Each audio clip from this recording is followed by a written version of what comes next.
Hi everyone. Welcome to the first Jupyter contributor meeting of the month of December. Today's Wednesday, December 3rd, and we have a few items for the agenda. Um, as it's the first meeting of the month, we are prioritizing accessibility topics. So think we have here's Thomas, Jen, and Juyang talking about later. If I said that correctly. Please feel free to take it away. Yeah, I guess since I put the agenda item there, I can give a quick description. Since Jen and I work at the Space Telescope Science Institute, we use a lot of Jupyter notebooks as tutorials, as descriptions for how users should try to get data from our astronomy archive. And we often struggle with the fact that we have some obligations under federal law to attempt to make that accessible to all of our users. And it is in particular very challenging for our blind or visually impaired users to make use of the data. I think something especially challenging is that even if you sort of get past the difficulty of using a screen reader or other assistive tech with Jupyter, is that a lot of our notebooks, sort of the final step is, and here you go, here's the plot, which great, but what do you then do with that, right? And we had heard about this tech called Mater, and we started. Actually, I don't even know if I'm saying it right. I've only ever seen it written, but we played around with it and we're pretty impressed by the way it just sort of works, right? We just sort of plugged it into the notebook and gave it a shot, and it actually worked pretty well with some of our astronomy tutorials. Um, I think maybe since we have the developer here, if you want to say a little bit more about the work and like how you see it being useful, maybe that would be helpful for the group to hear. But I think it was just sort of an interesting project that we were working on that we wanted to share with the broader group of people interested in accessibility.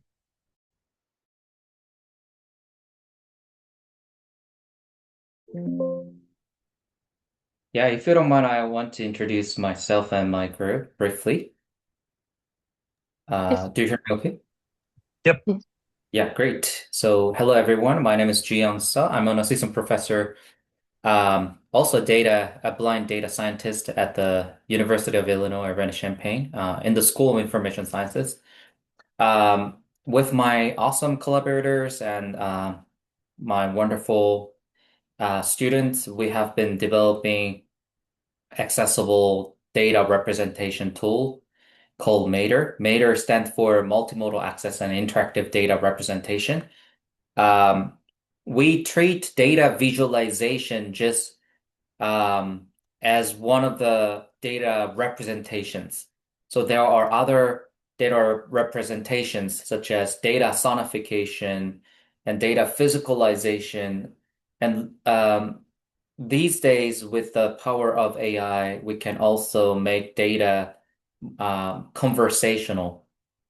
So uh, we we've been working on this project over 3 to 4 years now, and we have two um, grants supporting this project. One is IMLS, Institute of Museum and Library Services, and the other one is National Science Foundation. And yeah, I can talk more about Mater, and I can address any questions on Mater. I have my two students join this meeting, so I want to let them introduce themselves. Niranjan, if you want to unmute, please introduce. Hello all. I'm Niranjan and a grad student at UIUC. So I've been working with this project for around a year. Yeah, nice to meet you all. And Niranjan has been working on PyMater. So we have Mater as a core engine written in TypeScript. and we have Python binder, and we're working on R binder. Python binder for Matplotlib and Seaborn. So Niranjan is very knowledgeable of PyMater, and he's also working on R binder for ggplot. And we have Arti. So Arti, could you please introduce yourself? Hey, hi everyone. I'm Aarti and I'm a grad student here as well, doing my master's in computer science. I've been working with the Mader core engine since this semester. Yeah, excited to hear your thoughts on how it's making accessibility easier for everyone. Yeah, so thanks. So yeah, so Mater is core engine is a visual agnostic engine. We have our on JSON schema just like Vega Lite. And we can take SVG and we can multi-encode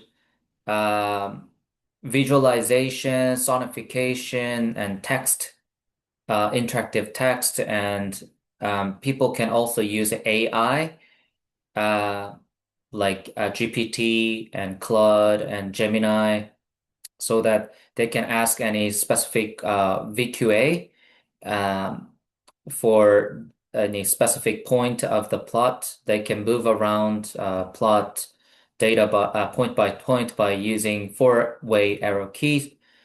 And currently, Mater supports. I'm talking about the PyMater. PyMater supports Jupyter Notebook, VS Code, Visual Studio Code, and Google Colab, and some dashboards such as Shiny, Streamlit, and it's very, very flexible.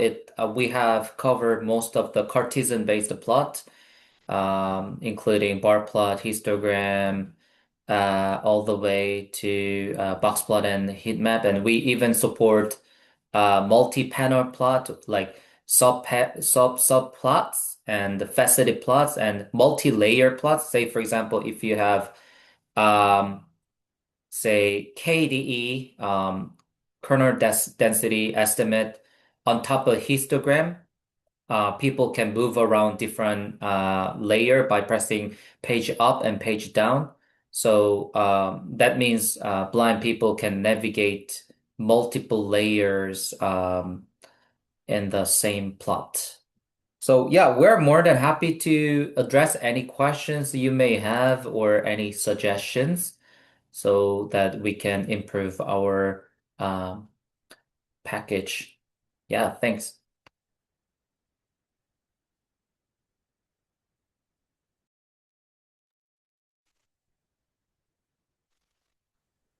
Nick, you've got your hand up.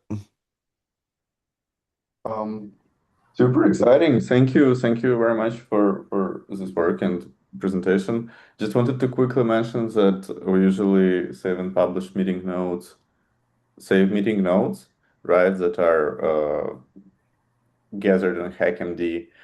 Link is in the chat, by the way. And then we publish them on GitHub so that we ourselves could come back to them later, and so that people who couldn't be present or just people who don't go to calls, wider community, could see what has been happening and see links and summaries and stuff like that. So my point is that if you would like to, and I would suggest to do that, could you please add a summary of what we've been talking here to the HackMD notes, and then we will publish it on GitHub as well. Thank you very much. Yeah, sounds great. The bigger, let's see here, from the things that Jupyter ships natively these days, we've got Vega, and I think you covered that it will handle Vega and inject itself into that pipeline. Is that correct? We don't support Vega at this point. We support Matplotlib and Seaborn. Okay, Yeah. that's fine.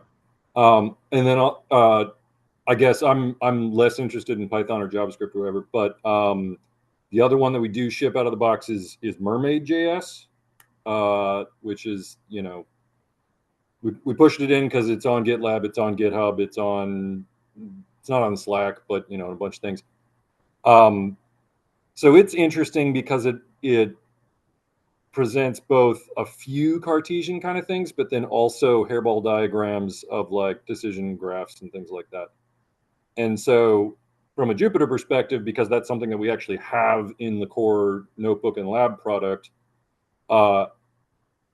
investigating that from the JavaScript side would be amazing. I mean, if you could drop into a class diagram and it could tell you this class is inherit, it would interpret the specific tokens on the screen and say this class is a subclass of this other class. That'd be incredible.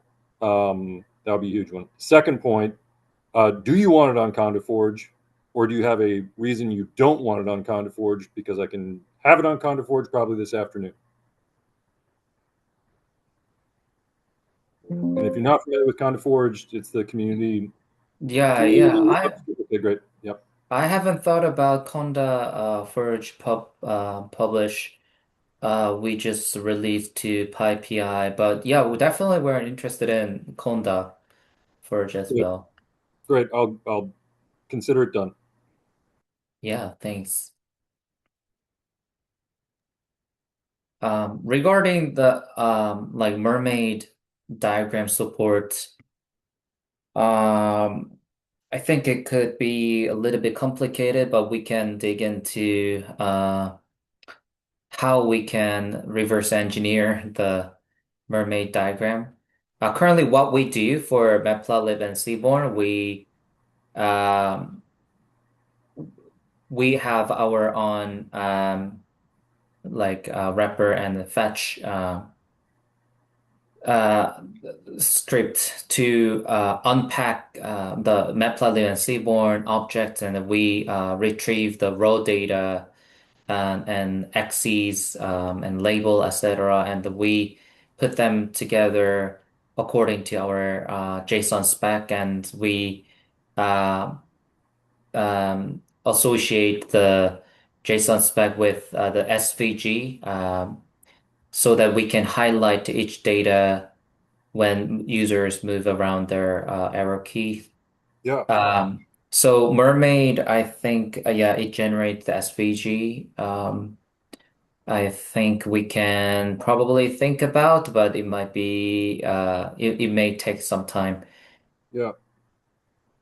Yeah, it's got even wider penetration into different markets than Jupyter does. So, they recently added a thing that lets you do your own layout.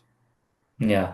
And so it's a custom renderer. It's a custom renderer. So if you could piggyback off the renderer, you would get the beautiful, parser JSON tree off of the interior of that parsing thing. Because SVG itself has techniques that can make things okay, but they're not great because the readers, it's one of those chicken and egg things where the readers don't support the features, so the people don't use the features in the SVG, so we don't have any features in the SVG. It's like, so you're probably doing the right thing by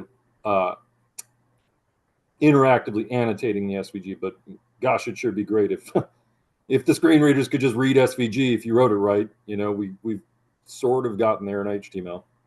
Yeah, magnificent. Thank you so much. Yeah, thank you. I posted these two in the chat, but I'm really curious. You've got a bunch of core JupyterLab developers here on the call and lots of other people associated with the Jupyter ecosystem. Are there places where you think, if we just had tighter integration with the front end or with other Jupyter packages, we could do this and this and this type of thing? Are there potential possibilities here for tighter collaboration?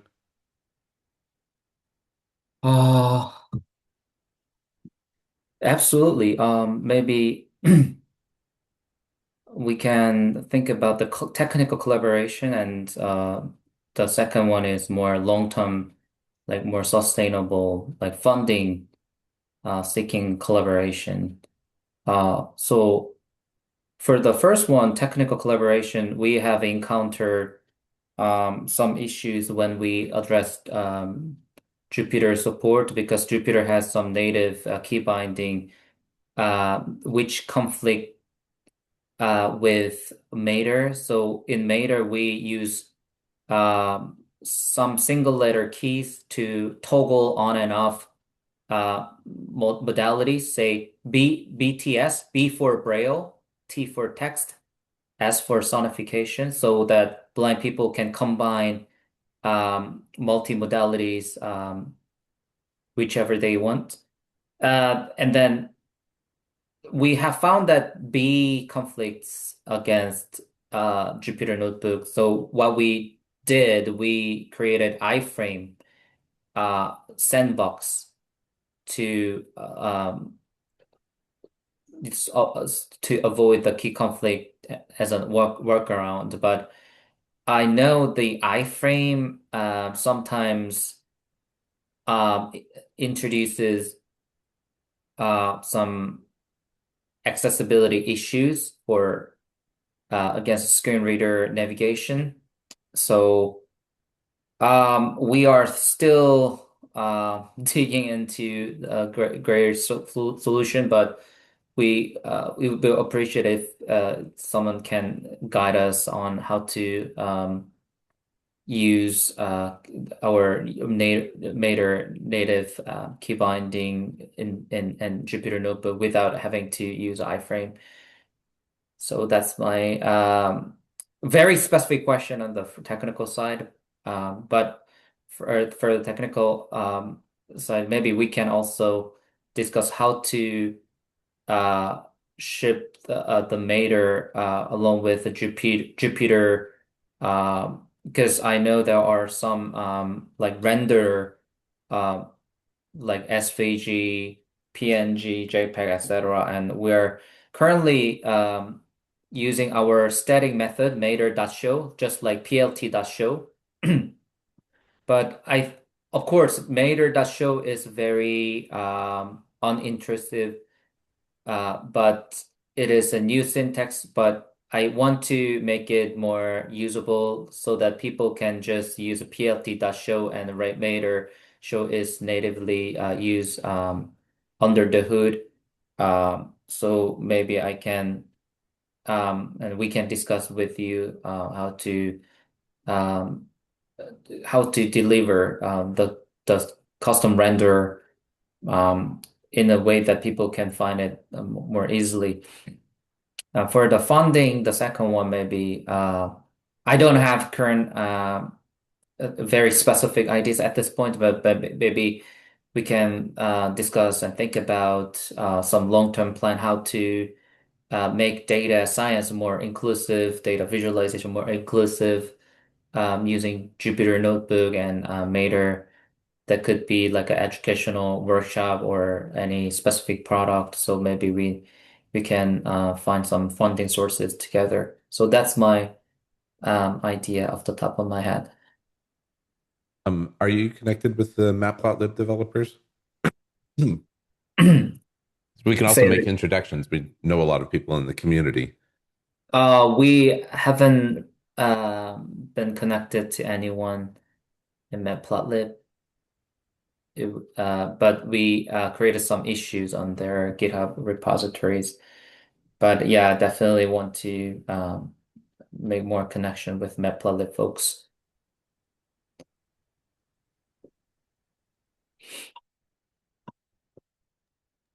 Well, I see Nick and Mike both have their hands raised.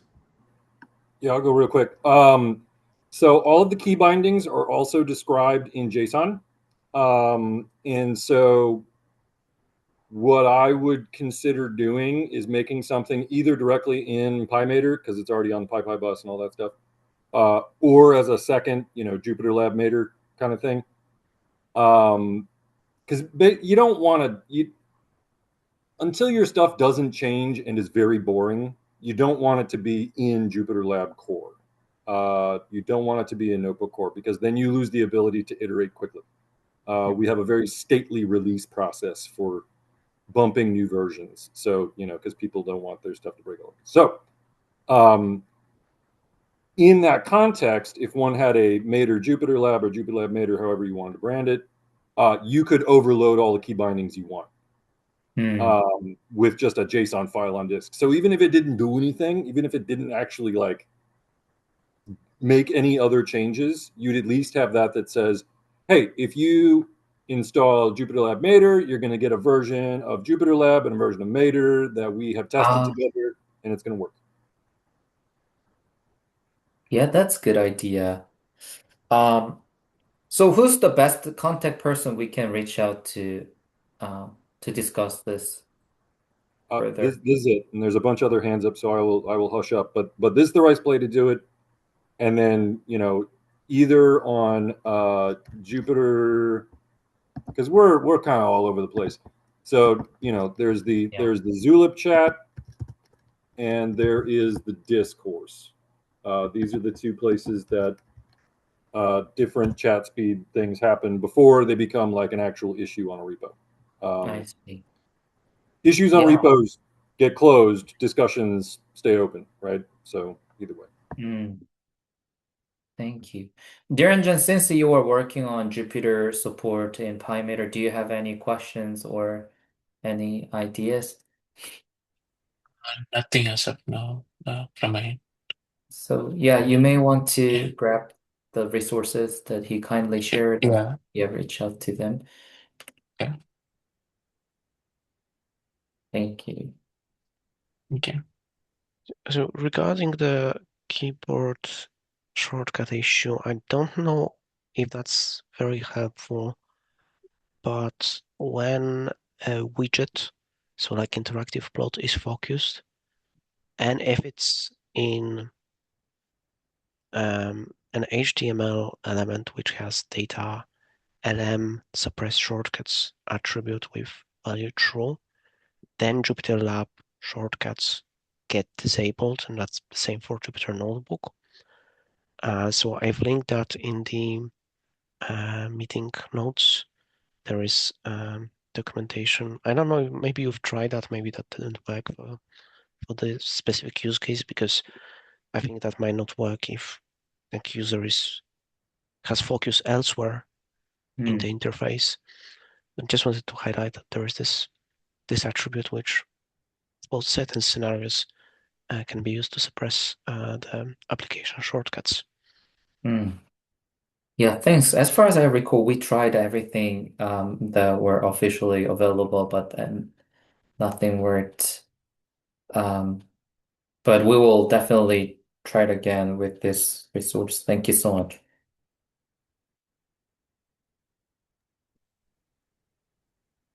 I just wanted to very quickly make 2 points.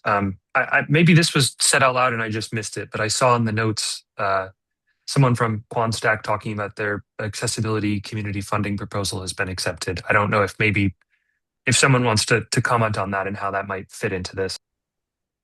Yeah, I posted the note. Unfortunately, I can't give you all the details more than we would be super interested in, hearing from you if you have inputs to that proposal. I don't know right now because it's Sylvain who managed that exactly what the plan was, but I think it's definitely we're kind of definitely trying to solve similar stuff, and since we have some funding now, yeah, we should probably connect, and we would be very happy to do that. Awesome. Cool. The other thing to say really quickly, it seems like a lot of people are excited about this, and I don't want to take up too much time with discussion if there's other things on the agenda. But I do have a working example of what this is like, and if that's all right, I could share my screen and just show a quick 30-second, here's what it looks like when we plugged it into our notebooks. Oh, that would be appreciated. Yeah, we're excited to see how it works. Yeah, please Okay. go ahead. All right, I will go ahead and try to share that. I'm already seeing Zoom seems to be a little bit mad at me. Hang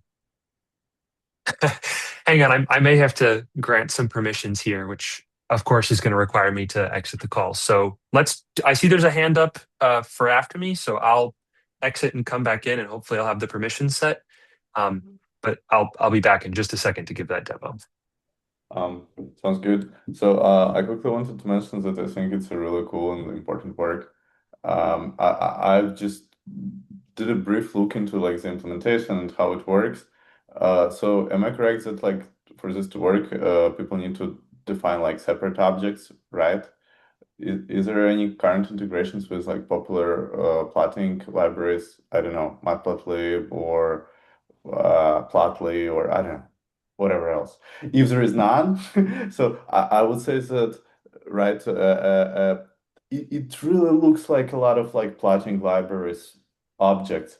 If we could somehow automate this or like right, not ask people to define this manually, that's what I think is would be the biggest like bottleneck on the adoption, and that's what like we or you or you know whoever is involved in this project or would be involved in this project need to think about how to like integrate this with existing plotting libraries. I think this would be, but other than that, this is such an amazing project.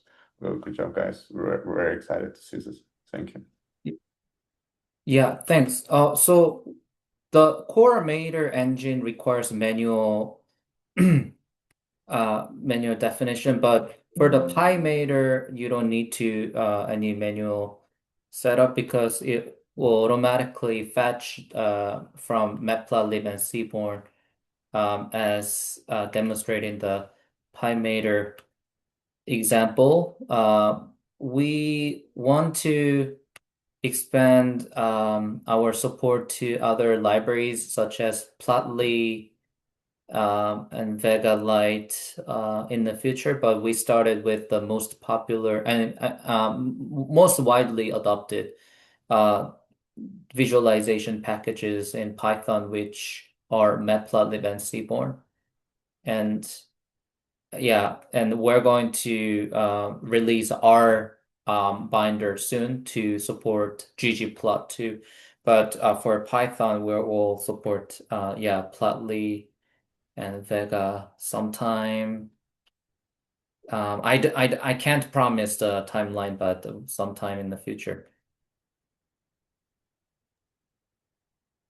I just wanted to surface one more time. It's mentioned a couple times in the chat. The Jupyter community call would be an awesome place to see a short 2-3 minute demo of this. And it's tomorrow, and you can still sign up for the agenda if you have time available. If someone here that knows about Meter and can present something has time, the link is in the chat.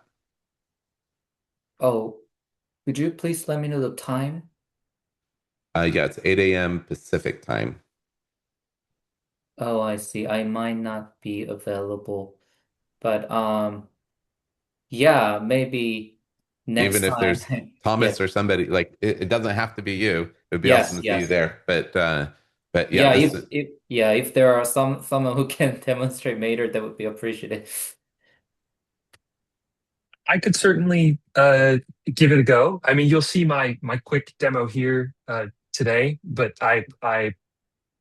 my level of experience with this is very minimal, right? It was just something that Jen and I had played around with, and it seems really promising for our existing examples. So if you're okay with that representation of all your hard work done by Of course, someone yes, who's yes.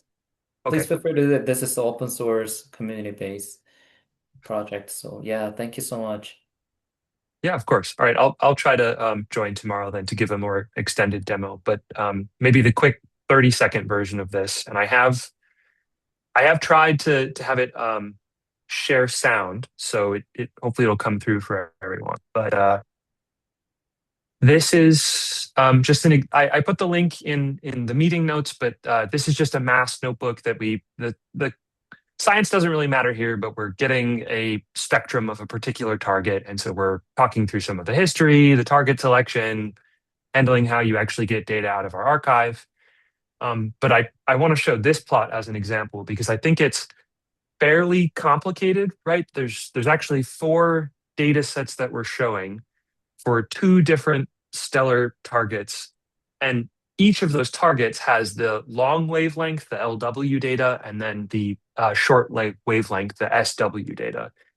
And so once you get into this iframe, which I think it's come up that can be a little difficult, but you get this little message at the bottom that says this is the Mater plot. And then you can start doing things like using the arrow keys to move around. I'm hoping that sound is coming through. So as I'm Yes. awesome.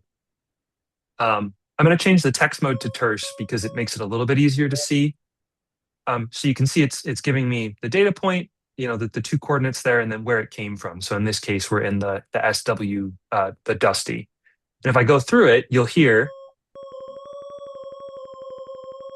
the pitch of that changing as you go through those points. I'm not super familiar with the keyboard shortcuts, so I know there are ways that you can like have it proceed smoothly through an entire line, and you sort of get it done at a steady cadence. And you can also use the up and down arrows to switch. So right now I'm in SW Dusty. Whoops. For this plot, we had talked about this. Sometimes it struggles a little bit on this one to toggle between all of the sub data sets, but we Maybe it's because there are no sharing points at the same x value. yeah, that's a good point. Let me try. Yeah, there we go. Yeah. So now you can see we're toggling between the long wavelength, the dusty and no dust, and then the short wavelength. So yeah, I just was in a bad spot. Thank you for that. But yeah, I think that the main point of this demo that I want to get across, aside from all this, the cool, you can change the text mode, you can add a Braille mode, you can turn the sound on or off, is that for our perspective, the thing that impressed me was that I took this entire sort of gross setup to get this plot working and just did a mater.show figure, and it just worked, right? I was actually, that was kind of the like, blew my socks off. I was like, whoa. I didn't think it would just be that easy to put one line at the end and change all of our visualizations. So that's why I think it's really neat. Yeah, thanks for the demo. So the Mater.show takes a figure per argument that is optional. So if you just omit the figure object Mater.show with empty static method that takes the most recent plot object automatically, just like plt.show. And the Braille mode is especially useful when screen reader users connect their refreshable Braille display, the hardware, to their computer, because they can feel physically using their fingertip the shape of the data, and the data point is shared across different modalities. So if you move around data, even within Braille mode, that data point is shared across multiple modalities like sonification, text, etc. And screen readers automatically announce the terse mode and the verbose mode when you move around the data. Using ARIA Live. And if you use like question mark, that is another shortcut key. Question mark opens a conversation mode that can be sent to AI endpoints. So people can set up their AI API in the settings, control comma or command comma in the settings menu. Yeah, I think that's pretty much everything. Thank you. Thank you all so much for sharing. Yeah, like Jason mentioned, if there, yeah, the community call, I think it reaches maybe a wider audience of people from other sub projects or who are interested in just seeing what's going on in Jupyter. So it'll be really nice to see that there. Yeah, thank you so much for sharing as well this morning. Yeah, glad there's excitement, and I'm available tomorrow at that time, so I'll be sure to join the community call and do my best to do a quick little demo. Awesome, thank you. Thank you so much. I think we can head over to Mike for the next item in the agenda. Yeah, Jupyter Server, because there's also a Jupyter Server call. I opened 4 PRs and would appreciate if anyone could look at them. 3 of them are just restoring CI back to the green state, and one of them is fixing a very curious issue where when using a remote file system, saving files might not work if the file was modified on the remote system and the cache of attributes, like whether the file is read-only or not, has not propagated to the node on which the Jupyter server is running itself. And curiously, there's even a test case because, yeah, it was not easy to figure out how to test that on CI, but it is possible after all. And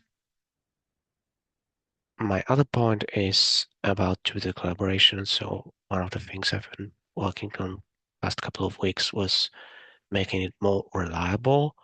And there was a lot of work around making sure that reloads are smooth and faster. So now when there is an out-of-band, so-called out-of-band change, which causes the notebook or text file to reload, with the latest version of JupyterWidoc, you will very quickly see the updates and your view will not scroll. You will not have any unnecessary re-renders or lost state, which is required quite a lot of work, and there are still potentially some areas for there is some scope for improvement. But in general, with that and some other features that will merge, like a dedicated sharing workflow for Jupyter Hub, so to share the notebook directly from UI, or the ability to change usernames. Yeah, there has been quite a lot of work on Jupyter collaboration, and I was able to close, I think, 40 issues, just going through them and seeing that stuff was addressed. I just want to highlight that this was a big group effort. Many different people and companies contributed to that. If you tried to do the collaboration sometime in the past and that wasn't there yet, maybe it's a good time to try again, because it's got much much better and more featureful. But if you do try, please make sure that you are running with the latest versions of both Jupyter Collaboration and JupyterWidoc.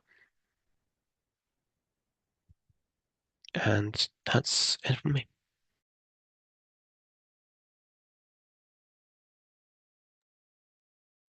Thanks so much, Mike, for sharing. I think up next is Jason. Just a reminder, Executive Council election is happening right now. If you are on a council or working group and have not got a ballot, reach out to a member of the EC. I think you have until this Sunday to vote. A lot of people have already voted, but just making sure the word and reminders get out there.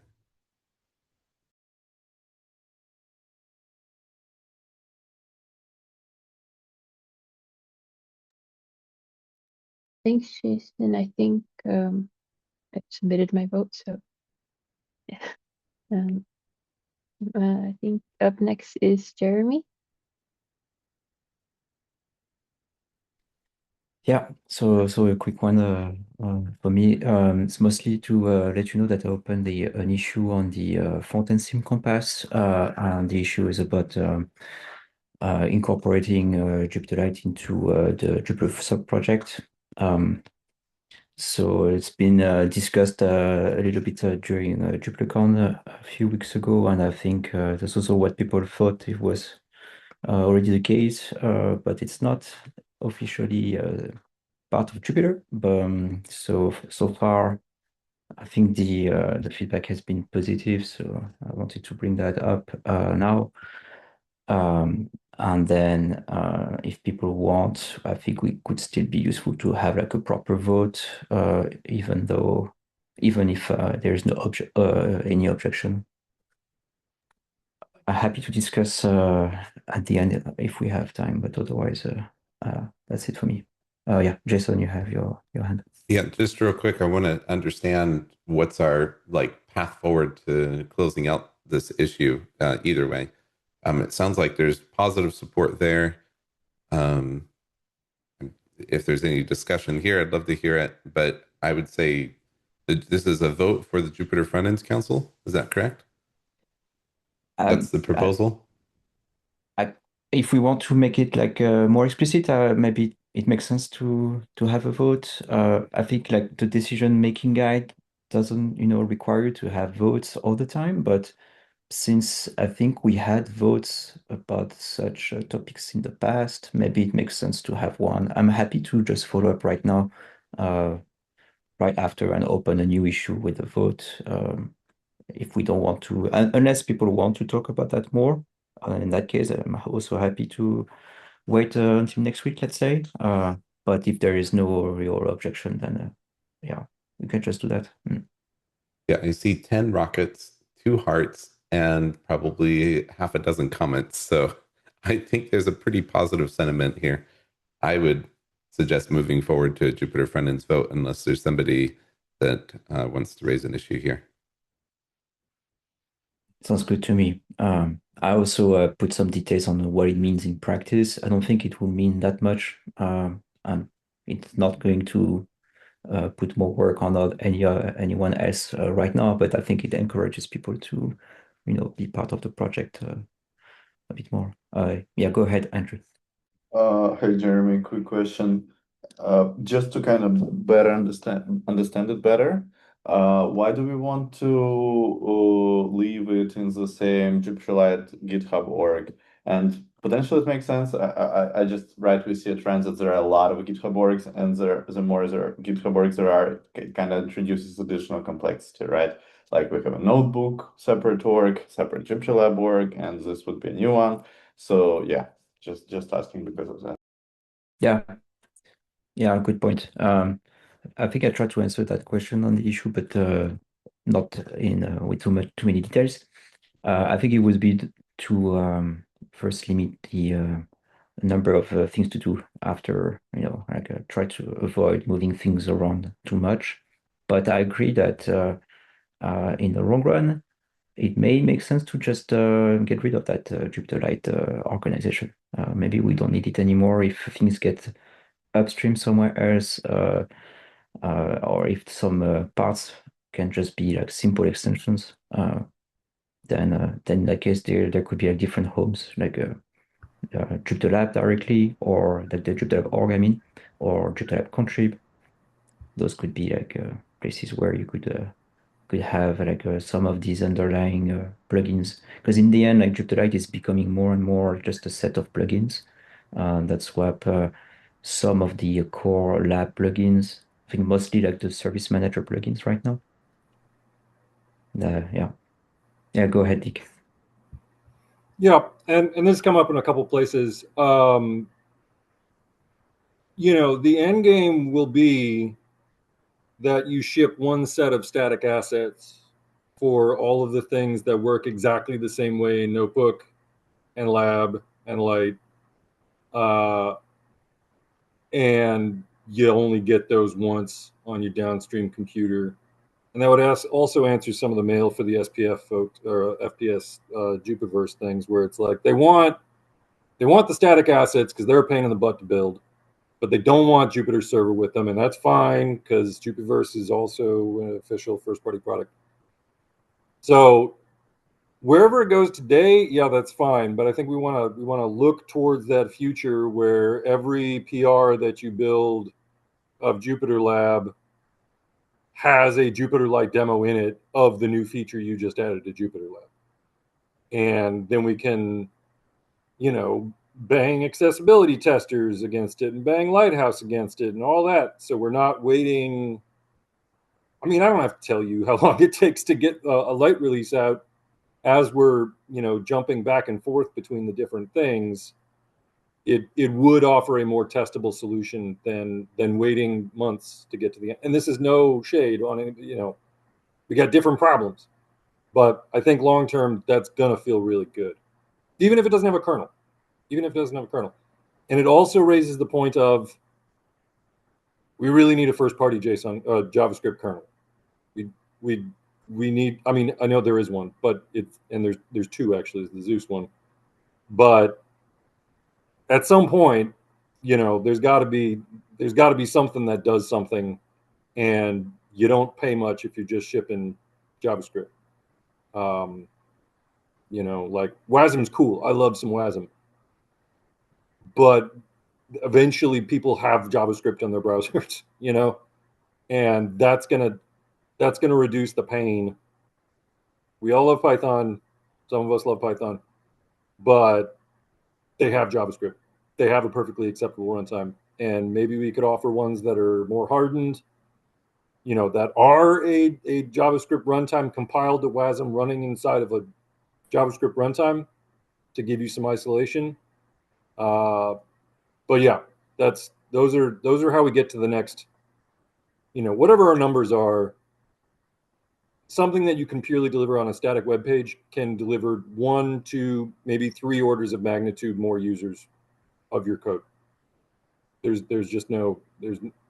if all they got to do is open a URL, and the upstream doesn't have to run a server. But thank you for starting that process. Appreciate it.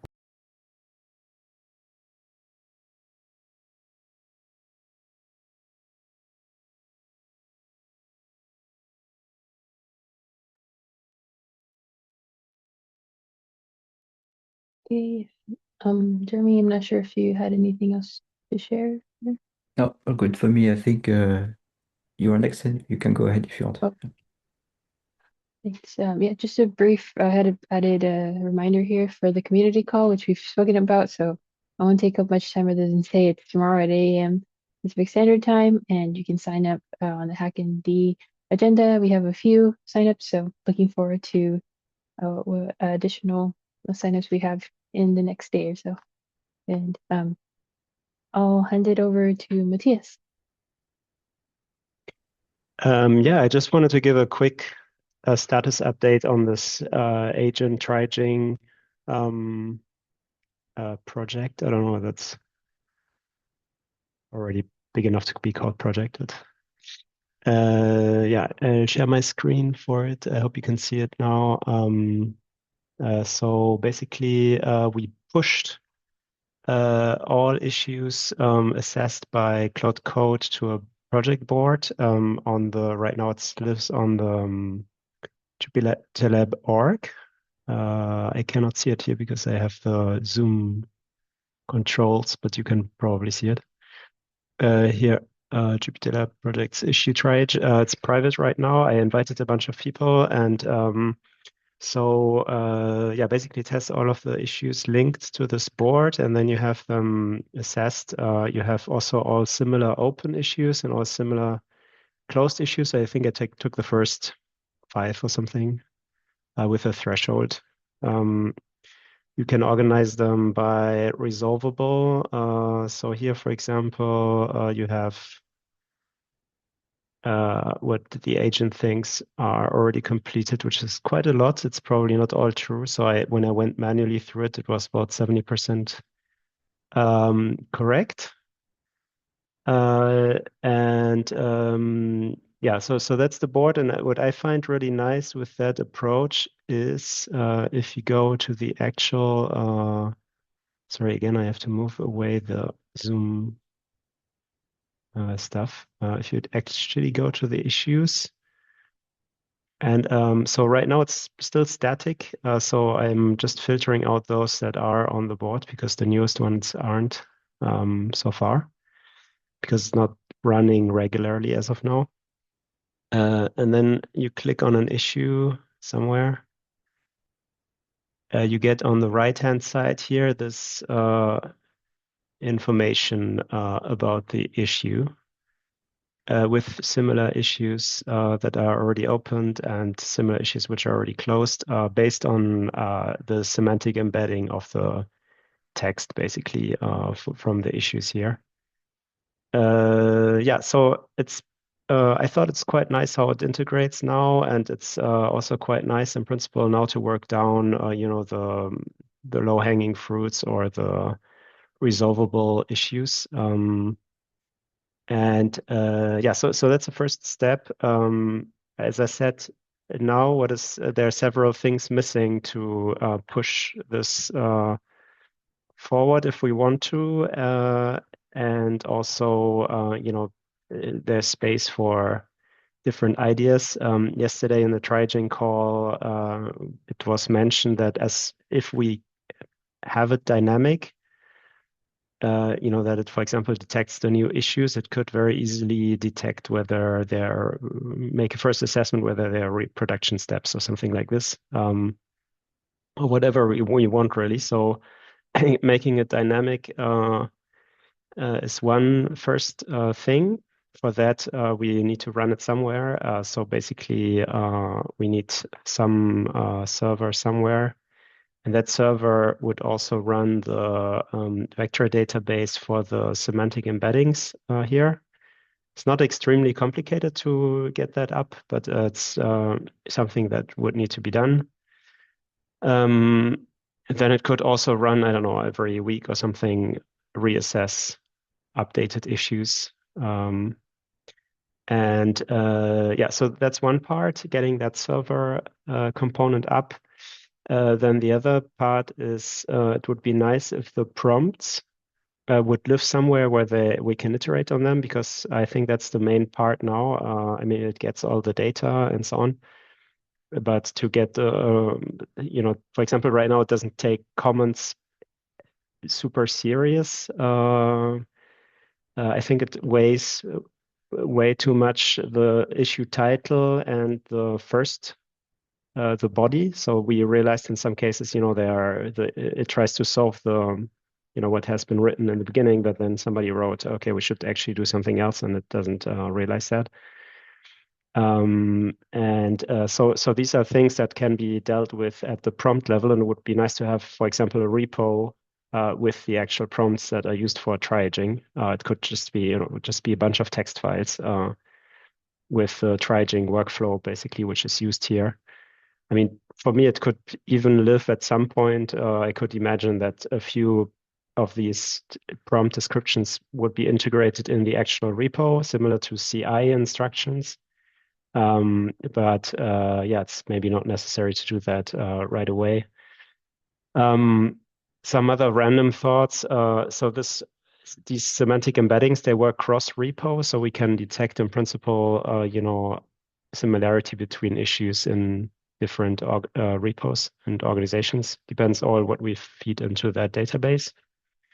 It could be interesting to detect, in more multi-poly repo settings stuff. And oh yeah, and then one last thing.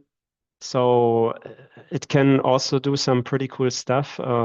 Speaking about accessibility, given that it's semantically embedding all of the issues, I can tell it, interactively in Cloud Code, to produce a roadmap to improve accessibility, for example. And then it will go inside the data. It will look for semantically similar issues around accessibility, not just keyword matching, and then it can even look at cross-reference related issues, and then it pulls all of that stuff together for a while, and then it spits out a roadmap, which, I mean, it has the same AI limitations that you probably most of you know if you worked with it. So it's nothing that you can just kind of do blindly, but if you talk to it and if you iterate together with it, it's really nice. And so to give that access to the database, there's also an MCP attached, which basically gives you in Cloud Code that all of that issue data instantly. Okay, yeah. So I stop here. Sorry, it wasn't super coherent. But maybe it sparks some ideas and tells you where we are right now. Thanks.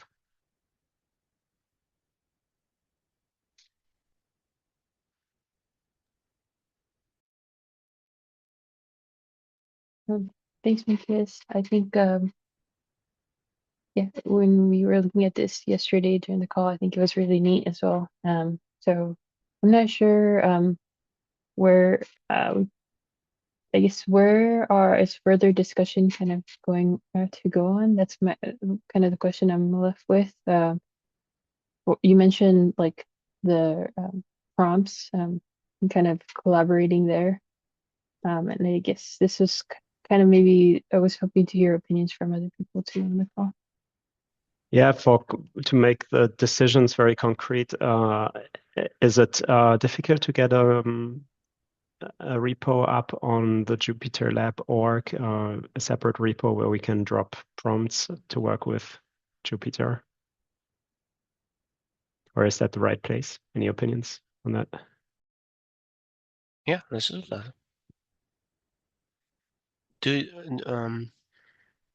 I'm thinking whether it's easier if you create a repo and transfer it, or if we create a repo.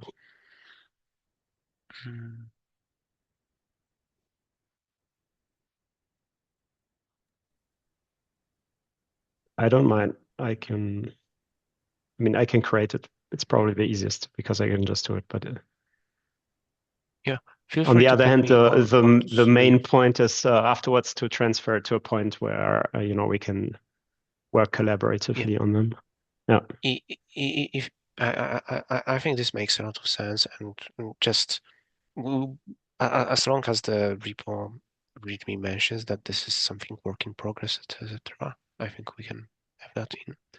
And if you need any help, I can help with like creating or transferring. Just would need a name, and coming up with names is always hard. Okay. I'm just thinking that maybe we're at the point now where we need to quickly iterate on the actual value of the board. We have a triaging call that looks at issues. Yeah, Rosio, your thumbs up. Can someone start using the board in order to give quick feedback of, is this a useful thing to do? And I think we need to get that feedback like as soon as possible to iterate and change. To me, that's more important than like pushing forward quite a bit on changing where the repo is and all this kind of stuff. Right. If people I can mean, just the start only thing using is, it, yeah. so I used it for about 120 issues, I think. And the problem that I have is that improving it is quite difficult right now because you need to run, the agent again, and you don't want to run it bulk because it takes too long. And also the prompt is right now just a local prompt. So, somebody else would now work on it and see, okay, this doesn't really work. How would they actually improve it? They can just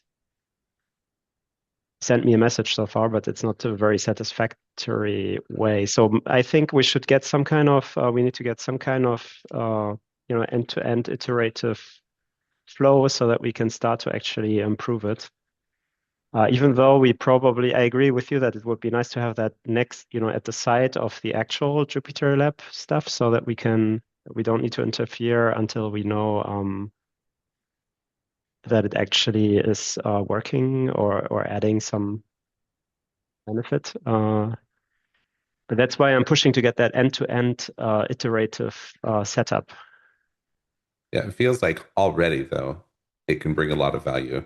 And I'm curious if we test that hypothesis that it's going to bring a lot of value, if we'll find legs behind it, or if there's some showstopper things that are obvious once you start using it. Now, you've used it, but have a couple other people use the information. Yeah, that would be awesome. So I would love to, nevertheless, I would love to get that prompt repo up, and then if people can post at least in the issue tracker of that repo, feedback on it, that would be great.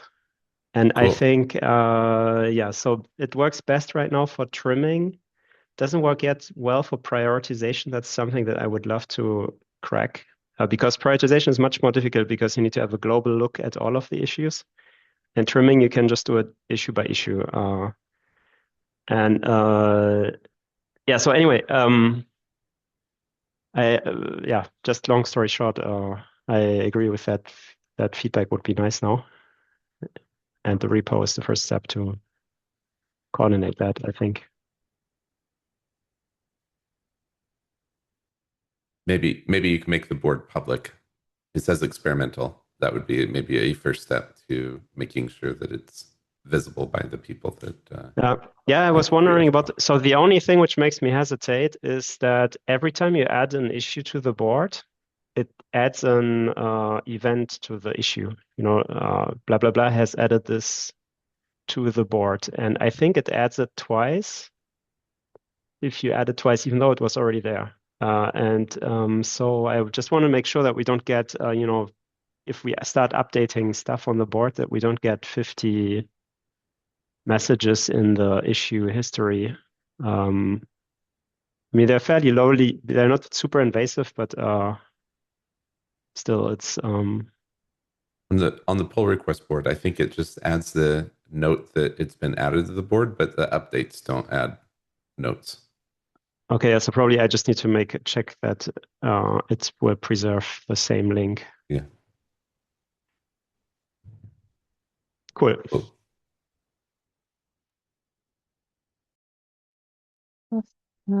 We are past the hour, so thank you everyone for sticking around and for discussing it about all our topics today. I will go ahead and stop the recording.